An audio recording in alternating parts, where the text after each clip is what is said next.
शांति। Good morning.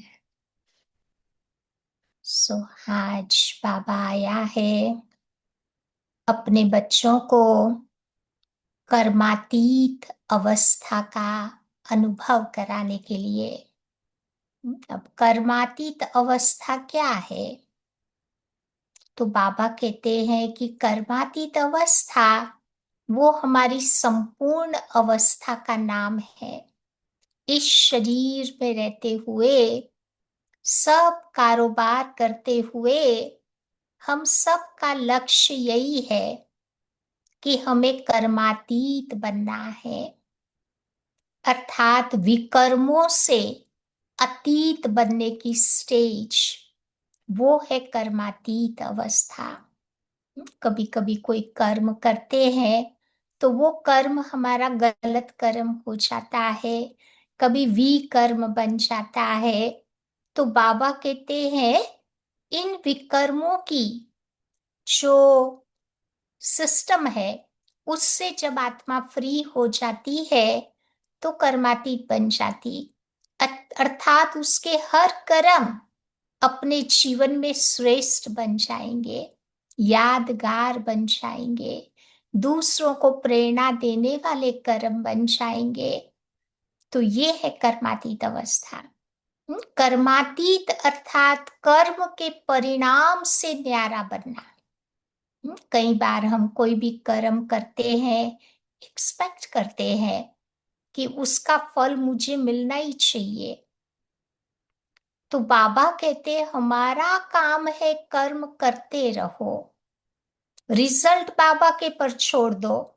जो result आएगा कर्म का वो अच्छा ही आएगा, गलत नहीं आ सकता, क्योंकि संगम युग में कुछ भी तो गलत नहीं होता है ना। जो हो रहा है अच्छा हो रहा है, जो आने वाला है और ही अच्छा है, और जो भविष्य में होगा वो भी बढ़िया ते बढ़िया है, जो किया वो भी अच्छा है। तो संगम में कुछ भी गलत नहीं हो सकता। ये नॉलेज को बार बार अंदर में याद रखना, तो फिर कर्म के परिणाम से आत्मा फ्री हो जाएगी, न्यारी हो जाएगी। कर्मातीत अवस्था अर्थात साक्षी दृष्टा की स्थिति, उपराम अवस्था। जैसे मूवी लोग देखने जाते हैं ना, तो मूवी में कोई एक्टर हंसता है, कोई एक्टर रोता है, तो हम अपने आप को याद दिलाते हैं कि भाई मैं खाली पार्ट देख रहा हूँ एक्टर्स का, हकीकत में थोड़े रोते हैं, they are just playing their part. तो ऐसे कोई भी सीन हमारे सामने आती है, कोई भी एक्टर कोई भी पार्ट प्ले करता है, तो मुझे अपने आप को इन्वॉल्व नहीं कर देना है। अगर उस एक्ट में मुझे इन्वॉल्वमेंट हो गई तो हम दुखी हो जाएंगे। हम्म? सुख दुख का बटन, रिमोट कंट्रोल मुझे अपने हाथ में रखना है, कोई को नहीं दे देना है। या तो हरेक का पार्ट देखते हुए न्यारा प्यारा रहना। जैसे बाबा है, कई आत्माएं दुखी है, उनके दुख को देख के बाबा थोड़ा दुखी हो जाता है। या कोई आत्मा बहुत सुखी है, उसके पार्ट को देख करके बाबा को थोड़ा कोई फर्क पड़ता है। तो ऐसे इसको कहते हैं साक्षी दृष्टा। हरेक का पाठ साक्षी बनकर, उपराम बनकर के देखते रहो, उसकी अफेक्ट मेरे को नहीं आवे। वो है साक्षी दृष्टा की स्थिति। तो कर्मातीत अवस्था अर्थात ऐसा साक्षी दृष्टा बनने वाला। बाबा ने एक बार कहा था कर्मातीत अर्थात न्यारा और प्यारा, दुनिया से न्यारा, दुनिया की नेगेटिविटी से न्यारा, दुनिया के तमोप्रधान वाइब्रेशन से न्यारा, भगवान का प्यारा। जो इस दुनिया से न्यारा होता वही तो भगवान का प्यारा बन जाता है ना। जैसे बाबा कई बार उदाहरण देते हैं हम बच्चों को कि हलवा जब तैयार हो जाता है तो उसकी किनारी, तवे की वो जो फ्राई पैन जो भी हम यूज करते हैं, उसकी किनारी को छोड़ करके बीच में आ जाता है। या तो ऐसे जब आत्मा की कर्मातीत अवस्था होती है ना, सब प्रकार के किनारे छोड़ देता है। कौन से किनारे? व्यक्ति, वस्तु, वैभव, शरीर, सब से आत्मा न्यारी हो जाती है। या तो ऐसा न्यारा प्यारा बन करके रहना, शरीर में रहते हुए ये अभ्यास बाबा कहते करना है। जैसे ब्रह्मा बाबा का उदाहरण आप सबने सुना भी है कि बाबा ने 3 साल पहले जब शरीर छोड़ा था, तो ऐसी न्यारी प्यारी अवस्था का वो अनुभव कर रहे थे। कई बार बच्चे आते थे, वही दुनिया की बातें सुनाते थे बाबा को। बाबा सुनते हुए न्यारे हो जाते थे, कोई इंटरेस्ट थोड़ा लेते थे।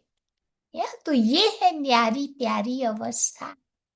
कर्मातीत अवस्था अर्थात टोटली नष्टो मोहा बन जाना।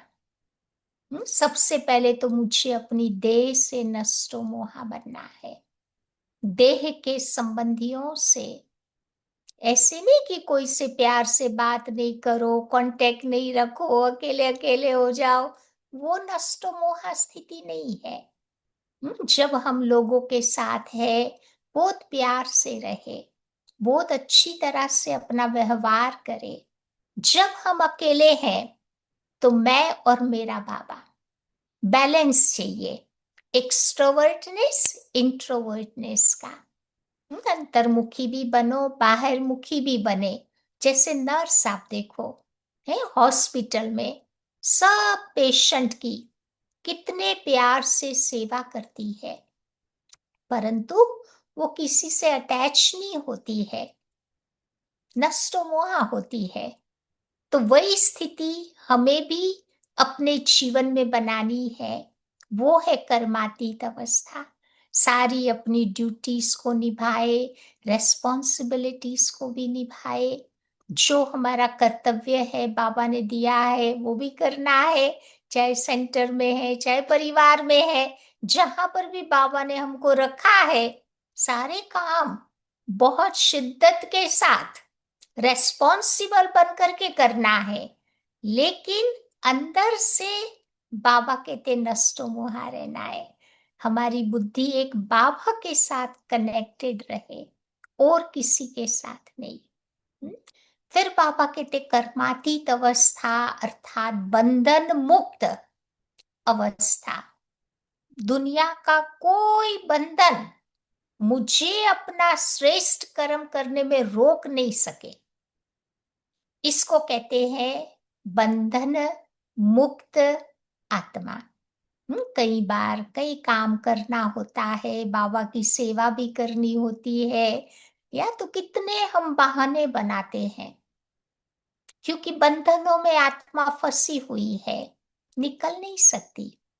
तो फिर हम बहानेबाजी करते हैं, कारण बताते हैं, कारण का निवारण नहीं करते हैं।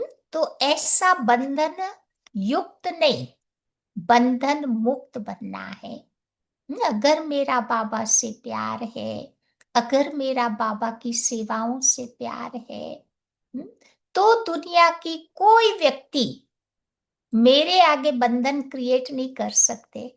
और सबसे ज्यादा मैं आपको बताऊं ना, बड़े से बड़ा बंधन कोई रोड़ा नहीं डालता है हमारे पुरुषार्थी जीवन में। अपना मन ही बंधन क्रिएट करता है। आप देखो कभी हमारे मन में बहुत बढ़िया बढ़िया ख्याल आते हैं, कभी आप देखो हमारा मन ही रोड़ा क्रिएट कर देता है, बंधन डाल देता है। कोई मुझे नहीं स्टॉप कर रहा है, मेरे अपना मन ही मुझे अच्छा कार्य नहीं करने देता। हम्म? तो ऐसे बाबा कहते बंधन मुक्त अवस्था वो है कर्मातीत अवस्था। कर्मातीत अवस्था अर्थात इच्छा मात्रम अविद्या बन जाना। कोई प्रकार की दुनिया की इच्छाएं मुझे अपनी तरफ पुल नहीं करे, खींचे नहीं। हम्म? साधन साधना का बैलेंस जो बाबा कई बार कहते हैं ना, हमें उन इच्छाओं के पीछे नहीं दौड़ना है, क्योंकि इच्छाओं का तो ऐसा है कि एक इच्छा पूरी हुई दो खड़ी है, दो पूरी हुई तीन आर के पीछे खड़ी हुई है। तो इच्छाओं की नेवर एंडिंग स्टोरी है। लेकिन बाबा कहते मुझे अच्छा बनना है, तो इच्छाओं से उपराम बनना होगा। कई बार कई चीजों की जरूरत होती है, वो अलग बात है, नीड है उस चीज की, परंतु ग्रीड नहीं होना चाहिए। कभी कभी लोभ के वश कितनी चीजें हम बटोरते ही रहते हैं, बटोरते ही रहते हैं। फिर सोचो अचानक जाने का प्रोग्राम बन गया तो हमारा मैस किसी और को ठीक करना पड़ता है। जो इतना सारा बटोर के रखा, इतना सारा इकट्ठा करके रखा, किसी और को काम करना पड़ेगा ना। तो हम ऐसा क्यों करें? जो जरूरत है, बाबा हमारी इच्छाओं को ऑटोमेटिकली आप देखो पूरा कर देता है। संगम युग में जो हमारी शुभ इच्छाएं हैं, बाबा अपने आप पूरा कर देता है। हम्म? तो कर्मातीत अवस्था अर्थात आवास की दुनिया से बार बार उपराम होने का अभ्यास करते रहना। हम्म? फिर देखो उस अवस्था में इस दुनिया का शोर गुल, ये सारे जो एंटरटेनमेंट जो भी चीजें हैं, वो अच्छा नहीं लगेगा। बार बार अनुभव होगा कि सूक्ष्म वतन में जावे, बाबा का अनुभव करे, शुभ बाबा का अनुभव करे, उस परम धाम में डेड साइलेंस का अनुभव करे। और वैसे भी आप देखो ब्राह्मणों को दुनिया की आवाज तो अच्छी नहीं लगती है ना। कहीं गलती से कहीं इधर उधर सत्संग में भी चले गए, कितना शोर होता है। क्योंकि बाबा ने अभी हम बच्चों को समझा दिया है कि भगवान हमारे अंदर की सूक्ष्म आवाज को भी सुन लेता है। उसको याद करने के लिए मुझे इतना शोर मचाने की कोई आवश्यकता नहीं है। कई लोग तो लाउड स्पीकर में आप देखो कितना जोर जोर से चिल्लाते हैं, जैसे भगवान को भी कोई हियरिंग प्रॉब्लम हो। ऐसी बात नहीं है। बाबा तो हमारे दिल की आवाज, संकल्पों की आवाज को भी सुन लेता है। तो कर्मातीत अवस्था का वो अनुभव होगा। आवाज की दुनिया बिल्कुल अच्छी नहीं लगेगी। बार बार अपनी उस दुनिया में हमारी बुद्धि पूल करेगी। तो आज बाबा मुरली में यही समझा रहे हैं कि कर्मातीत कैसे बने, वो अवस्था क्या होती है, कैसे अपनी वो अवस्था को हम बनाए। तो आज की बाबा की मुरली है 3 जून की। बाबा कहते हैं मीठे बच्चे, अब तुम नए संबंध में जा रहे हो। सतयुग में हमारे संबंध बहुत बढ़िया होंगे। कलयुगी संबंधों की तरह तंग करने वाले, दुख कर देने वाले संबंध नहीं होंगे। अभी हम सुख के नए संबंध में जा रहे हैं। इसीलिए यहाँ के कर्म बंधनी संबंधों को भूल जाओ और कर्मातीत बनने का पुरुषार्थ करते रहो। जो बनना है उसे बार बार याद रखना पड़ेगा। तब तो बनेंगे ना। प्रश्न है, बाप किन बच्चों की वाह वाह करते हैं? कौन से बच्चों की महिमा करते हैं? सबसे अधिक प्यार बाबा किन बच्चों को देते हैं? बाबा तो प्यार का सागर है ना, सबको प्यार देता। लेकिन फिर भी बाबा कौन से बच्चे और ज्यादा लाइक करता है? लौकिक में भी माँ बाप के 2-4 बच्चे होते हैं ना, सब बच्चों की तरफ एक जैसा प्यार नहीं होता। कोई कोई बच्चों को ज्यादा प्यार करते हैं, क्यों? तो बाबा आज कारण बताते हैं। तो बाबा अपने गरीब बच्चों की वाह वाह करते हैं। क्योंकि पैसे वालों को कितना अपने पैसे का ही अहंकार होता है। इसीलिए बाबा को गरीब बच्चे बहुत पसंद आते हैं। बाबा कहते वाह गरीबी वाह, आराम से 2 रोटी खाना है, कोई लालच नहीं। गरीब बच्चे ही बाबा को प्यार से याद कर सकते हैं। साहूकारों के तो कितने गोरख दो धंधे होते हैं ना, उनको कहाँ टाइम ही नहीं मिलता भगवान को याद करने का।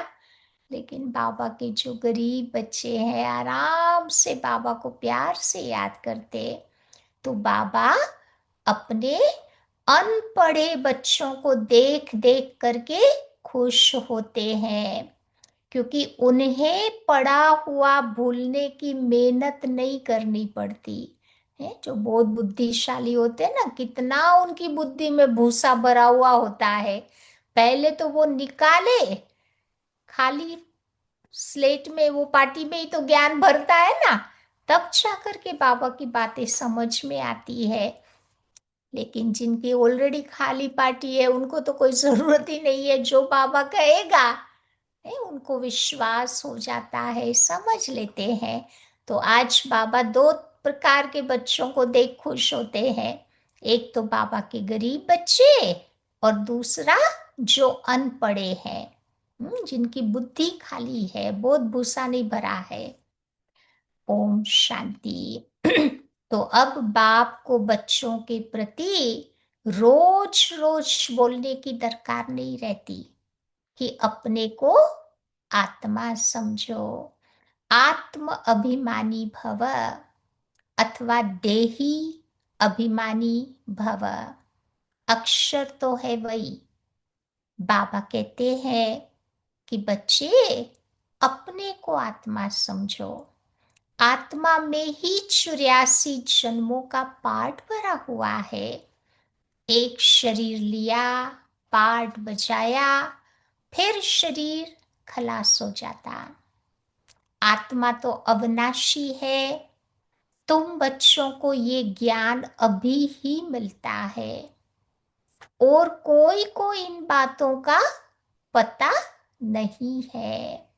तो अब बाबा कहते हैं कि बच्चे कोशिश करके जितना हो सके तुम बाबा को याद करो।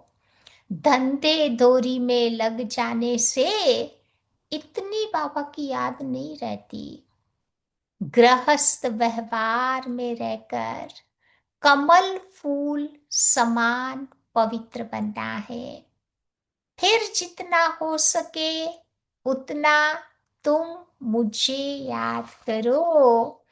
ऐसे बाबा कहते हैं जितना हो सके तुम मुझे याद करो। धंधे दोरी में लग जाने से इतनी याद नहीं ठहरती। गृहस्थ व्यवहार में रहकर कमल फूल समान बनना है। ऐसे भी नहीं कहना है कि कोई हमें नेस्टा में बिठावे, कोई बैठ करके योग करावे तो ही हमारा योग लगे। वो भी बाबा कहते ऐसा भी नहीं कहना है। कहाँ पर भी हम हो बाबा को याद कर सके, तो वास्तव में तो है ही याद। कहाँ भी बैठे हो तुम बाबा को याद करो। माया के तूफान बहुत आएंगे, कोई को क्या आएगा तो कोई को क्या आएगा, नहीं हर एक की माया देखो अलग अलग होती है ना। कोई को कैसे तूफान आते तो कोई को क्या होता। तूफान आएंगे जरूर, फिर उस समय उनको मिटाना भी पड़ता है कि वो आवे नहीं। यहाँ बैठे बैठे भी कई बच्चों को माया बहुत तंग करती रहेगी। यही तो युद्ध है। जितने हल्के होंगे उतने बाबा कहते तुम्हारे बंधन कम होते जाएंगे। पहले तो आत्मा को निर्बंधन बनाना है। जब आत्मा जन्म लेती तो माँ बाप में बुद्धि पहले जाती। अब जो चीज सामने नहीं थी वो सामने आ जाती। फिर बच्चे पैदा होंगे तो उनकी याद बढ़ जाएगी। अभी तुम बच्चों को इन सब से उपराम होकर एक बाबा को ही याद करना है। इसीलिए ही तो बाबा की महिमा है ना। तुम्हारा मात पिता आदि सब कुछ वही बाबा है, जिसको याद करो। अब तुम बच्चों को भविष्य के लिए सब कुछ बाबा नया देते हैं।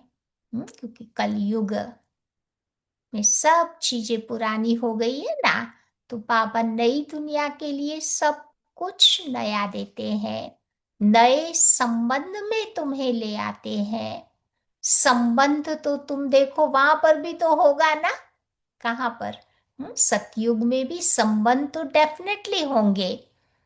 तो बाबा कहते यहाँ भी संबंध है, लेकिन बाबा कहते वहां हमारे अच्छे संबंध, सुख देने वाले संबंध होंगे। अब ऐसे तो नहीं कोई प्रलय हो जाती है, तुम बच्चे एक शरीर छोड़ दूसरा लेते, फिर प्रारब्ध शुरू हो जाएगी। दूसरे जन्म की वो प्रारब्ध शुरू होती। स्कूल में भी पढ़ करके ट्रांसफर तो होते हैं ना। तुम बच्चे भी ट्रांसफर होने वाले हो, शांति धाम फिर सुख धाम में, फिर इस छीछी दुनिया से छूट जाएंगे। इस दुनिया का नाम ही है नरक। सतयुग को कहा जाता है स्वर्ग। यहाँ मनुष्य कितने घोर अंधियारे में है। अज्ञान रूपी अंधियारे की बाबा बात करते हैं।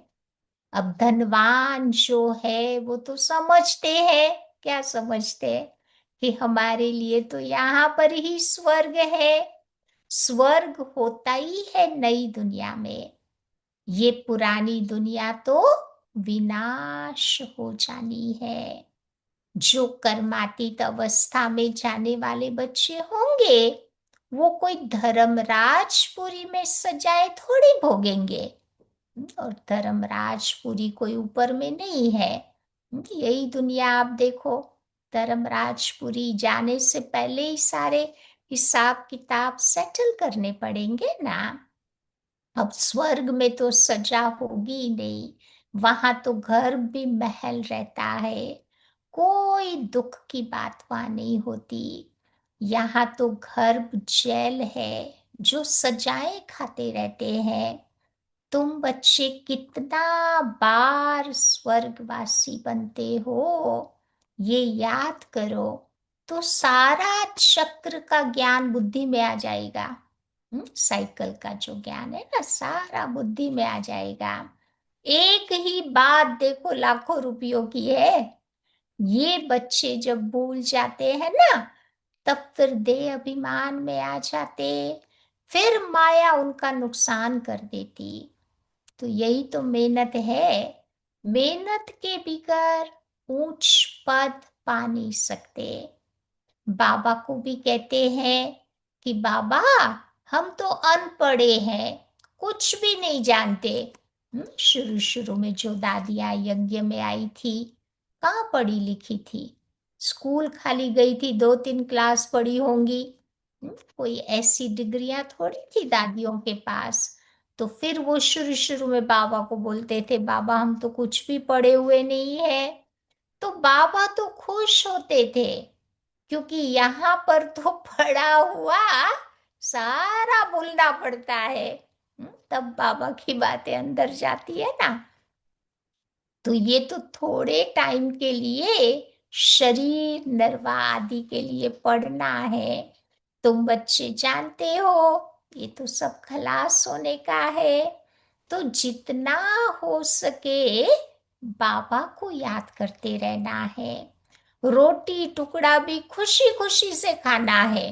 जो ज्यादा खाते हैं ना, वो ज्यादा बीमार भी तो पड़ते हैं ना, मतलब ज्यादा वैरायटीज। लेकिन बाबा कहते दाल रोटी खाओ, प्रभु के गुण गाते रहो। तो वाह गरीबी वाह इस समय की। आराम से रोटी टुकड़ खाना है, कोई लालच नहीं। आजकल देखो अनाज भी देखो मिलता कहाँ है।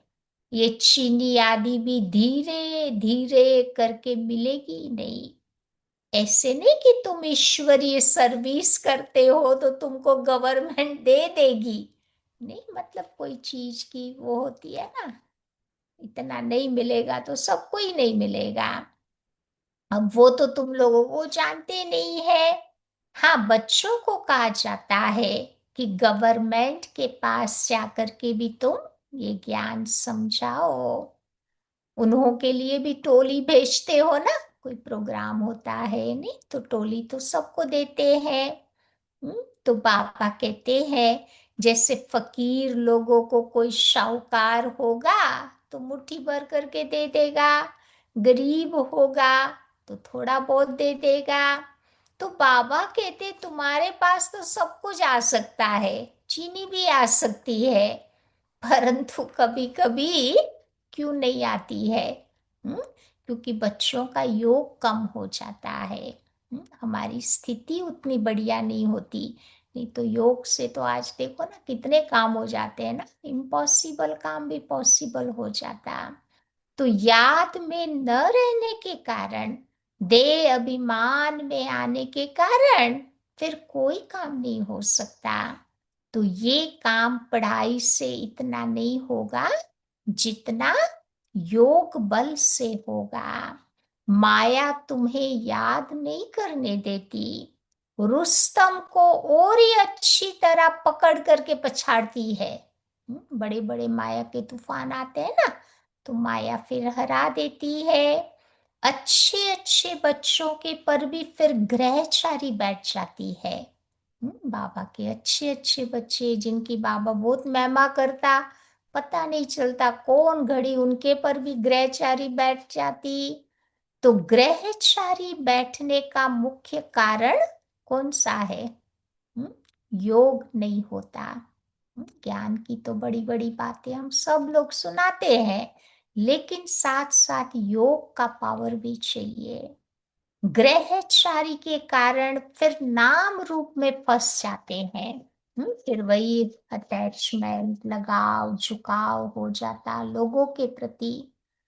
तो बाबा कहते अगर सच्ची मंजिल को पाना है तो याद में रहना पड़े।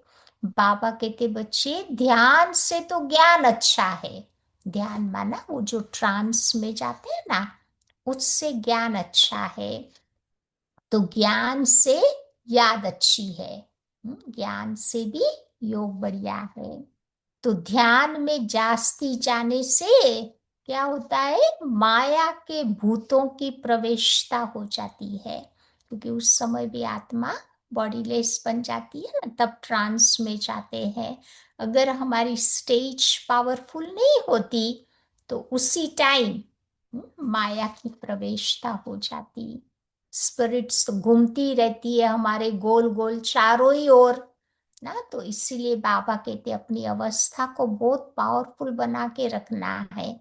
अगर पावरफुल नहीं होगी तो जिस समय हम लो फील करते हैं ना, वही टाइम पे वो भूत वगैरह अंदर में आ जाते हैं।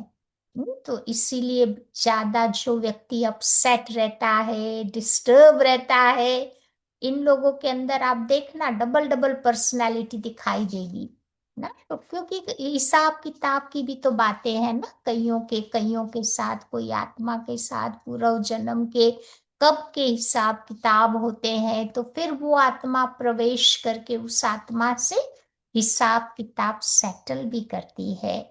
इसलिए कईयों का आपने देखा होगा ना, दुनिया में बहुत जल्दी मूड स्विंग होता रहता है, बदलता रहता है।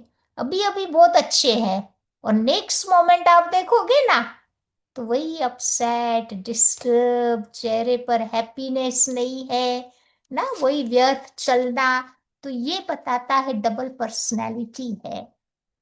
तो इसीलिए बाबा आज ध्यान पे हमारा ध्यान खिंचवा रहे हैं कि योग नहीं होगा तो माया की प्रवेशता हो जाती। फिर क्या होता? फिर अहंकार आ जाता कि ज्ञान तो सबको मिलता रहता है, लेकिन ज्ञान देने वाला बच्चे शुभ बाबा है। मम्मा को भी तो यहाँ से ज्ञान मिला था ना, उनको भी कहेंगे मन मना भव, बाप को याद करो और दैवी गुण धारण करो। अपने को भी देखना है कि हम कितने दैवी गुण धारण करते हैं। अब धारणा तो यहाँ करनी है ना। कोई को भी देखो, अभी अभी उसकी फर्स्ट क्लास अवस्था है, खुशी खुशी से सारे काम करते, और घंटे के बाद उसको तुम देखोगे तो क्रोध का भूत आ जाता। पता नहीं चलता कौन घड़ी किसकी क्या स्टेज हो जाती ना। फिर स्मृति आती है कि ये तो हमने भूल कर दी। फिर कोई अच्छे बच्चे सुधर भी जाते हैं, तो घड़ी घड़ी के घड़ियाल बाबा के पास बहुत है। वैरायटी प्रकार के बच्चे बाबा के पास है। अभी अभी उसको देखो तो बड़े मीठे लगते हैं। बाबा कहेंगे कि ऐसे बच्चों के पर तो मैं कुर्बान जाऊं। बहुत बाबा भी महिमा करते हैं। और घंटे के बाद अगर उसको देखो तो कोई न कोई बात में वो बिगड़ पड़ते हैं। क्रोध आया तो सारी कमाई खत्म हो गई। अभी अभी कमाई, अभी अभी घाटा हो जाता। इसलिए बाबा समझा रहे हैं कि बच्चे, सारा मदार तुम्हारे योग के पर है। ज्ञान तो बड़ा सहज है, छोटा बच्चा भी समझा ले, परंतु मैं जो हूं, जैसा हूं, यथार्थ रीति से उसे जाने, फिर अपने को आत्मा समझ बाबा को याद करे। जो छोटे बच्चे तो नहीं कर सकेंगे। मनुष्य को भी मरने के समय कहा जाता है ना, भगवान को याद करो। अब सारी लाइफ याद नहीं किया है तो सोचो मरने के समय कहाँ भगवान याद आएगा। मरने के समय क्या याद आता है? वही हमारी लाइफ के किए हुए जो गलत कर्म होते हैं ना, एक फिल्म की तरह पूरा हमारे सामने आ जाते हैं। भगवान नहीं याद आता उस समय। उसके लिए लॉन्ग टाइम का अभ्यास चाहिए। परंतु बाबा कहते याद कर नहीं सकते हैं, क्योंकि उसको एक तो जानते भी नहीं है। कोई भी वापस नहीं जा सकता। न विकर्म भी विनाश होते। परंपरा से ऋषि मुनि आदि सब कहते आए हैं। क्या कहते आए? कि हम भगवान और भगवान की रचना को नहीं जानते।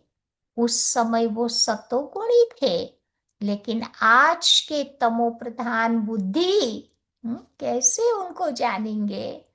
अभी तुम बच्चे जानते हो। तुम्हारे में भी कोई कोई बच्चे बाबा को यथार्थ रीति जानता। यथार्थ रीति जानता माना कैसे निराकार बाबा साकार तन में आकर अपना दिव्य अलौकिक कर्तव्य कराते हैं। इस बात को समझना जानना। इसीलिए फिर बाबा को बच्चे कहते हैं, क्या कहते हैं? कि हम बाबा को घड़ी घड़ी भूल जाते हैं। बाबा तो कहते बच्चे कहाँ पर भी तुम जाओ, सिर्फ बाबा को याद करो।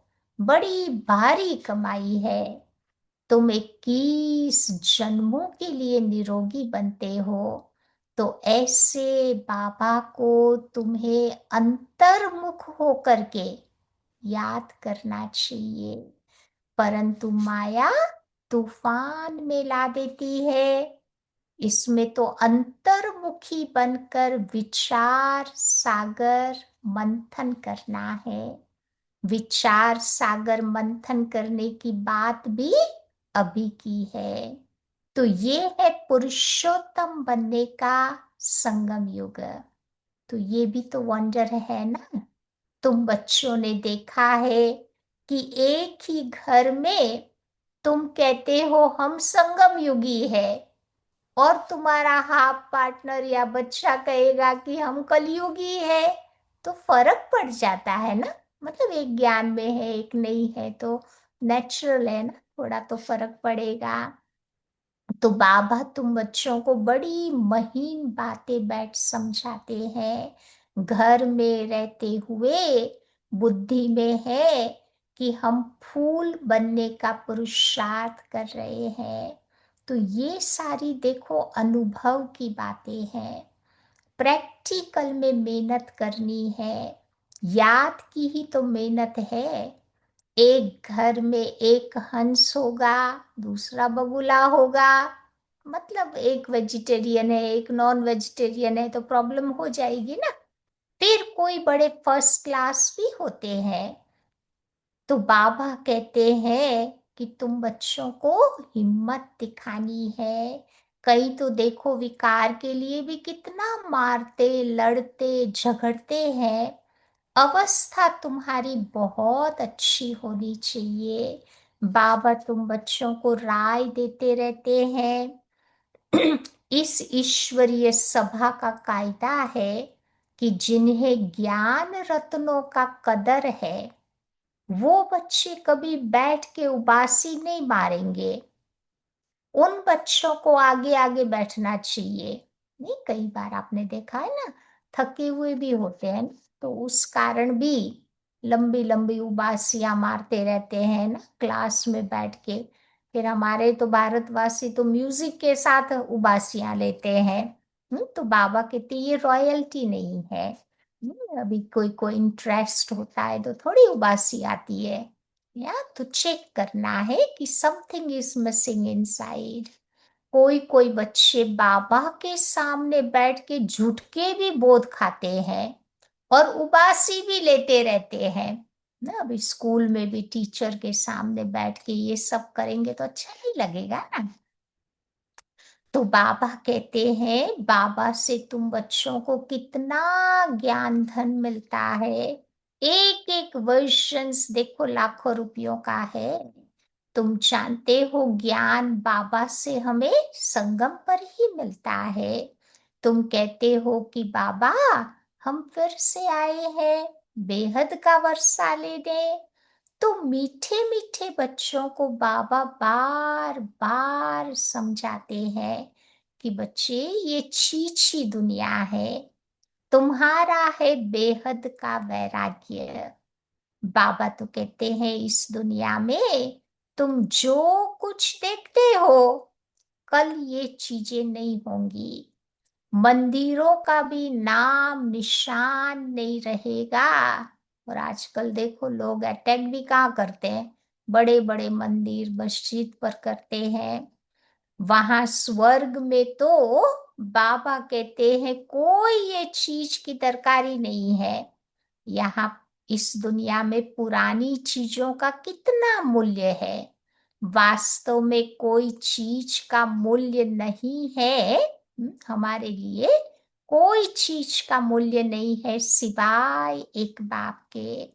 तो बाबा कहते हैं कि मैं न आऊं तो तुमको राजाई कैसे दूं। जिनको मालूम है वही तो बाबा से आकर के वर्षा लेते हैं। इसीलिए कहा जाता है कोटों में कोई बाबा का बच्चा निकलता है, करोड़ों में एक बच्चा बाबा का निकलता है।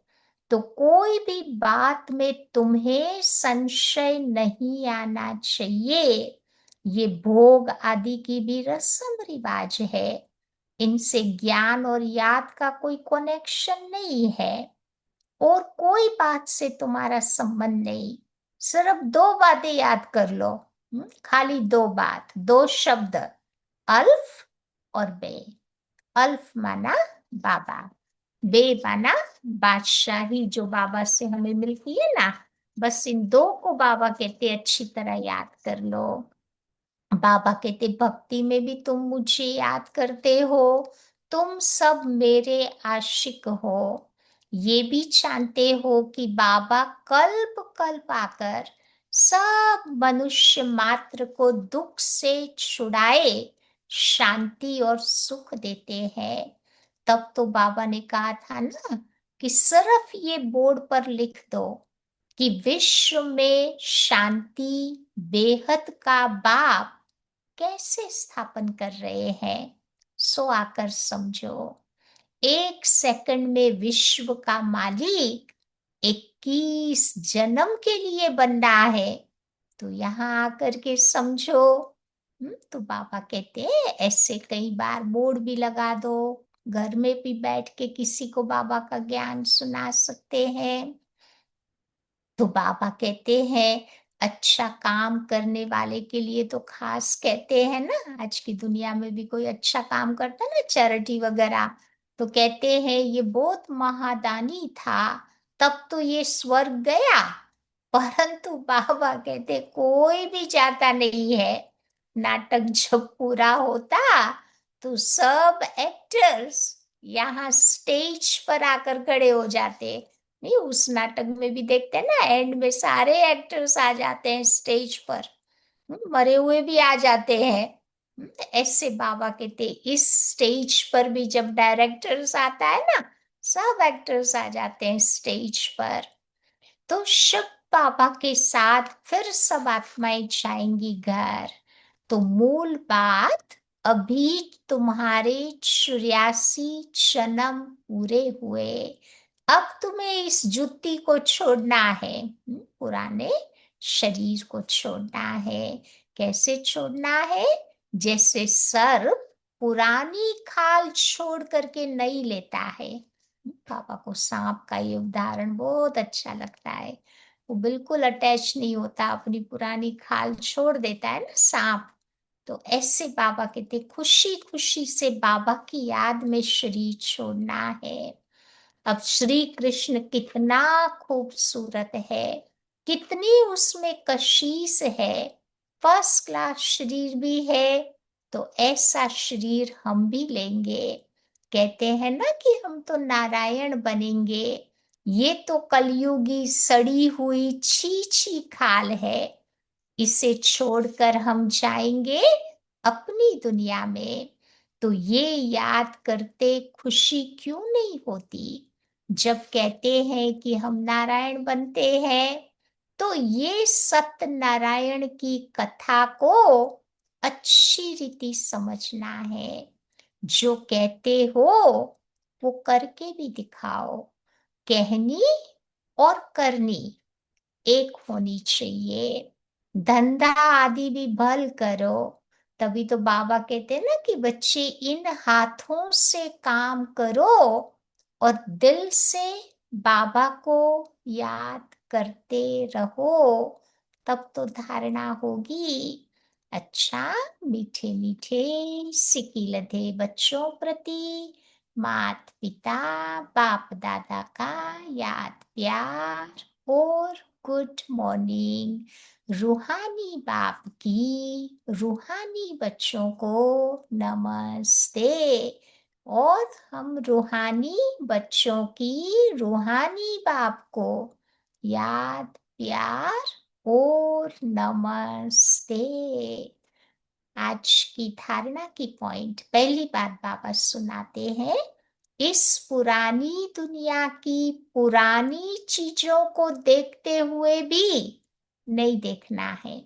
अब रहना इस दुनिया में है, बहुत कुछ दिखाई तो देगा ना, लेकिन बाबा कहते देखते हुए भी बुद्धि में उसका चिंतन न चले, उसको कहते नहीं देखना। तो नर से नारायण बनने के लिए कहनी और करनी एक समान बनानी है। कहनी माना कथनी और करनी। दूसरी बात, अविनाशी ज्ञान रत्नों का बहुत कदर रखना है, क्योंकि ये भगवान के द्वारा प्राप्त हुए ज्ञान रत्न है, तो उसको अप्रिशिएट करना है। ये बहुत बड़ी कमाई है। इसमें उबासी या झुटके नहीं आने चाहिए। नाम रूप की ग्रहचारी से बचने के लिए याद में रहने का पुरुषार्थ करना है। तो बाबा कहते ये ग्रहचारी से आत्मा निकल जाएगी।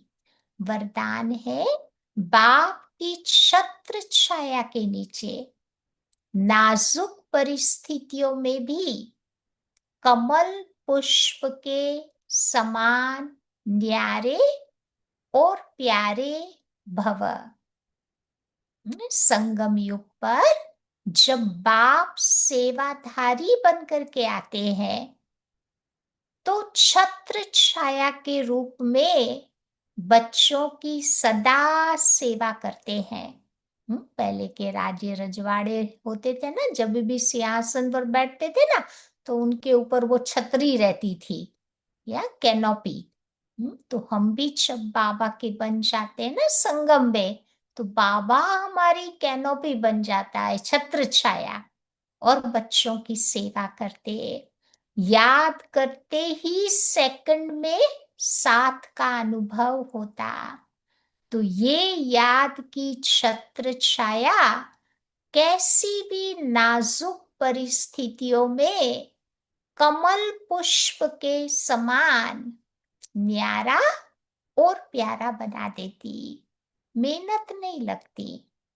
तो बाप को सामने लाने से, स्वस्थिति में स्थित होने से कैसी भी परिस्थिति परिवर्तन हो जाती। तो क्या पुरुषार्थ करेंगे? बाबा को सामने रखना है और अपनी स्वस्थिति को पावरफुल बनाना है, तो परिस्थिति हमारे पर अटैक नहीं करेगी, बदल जाएगी। स्लोगन।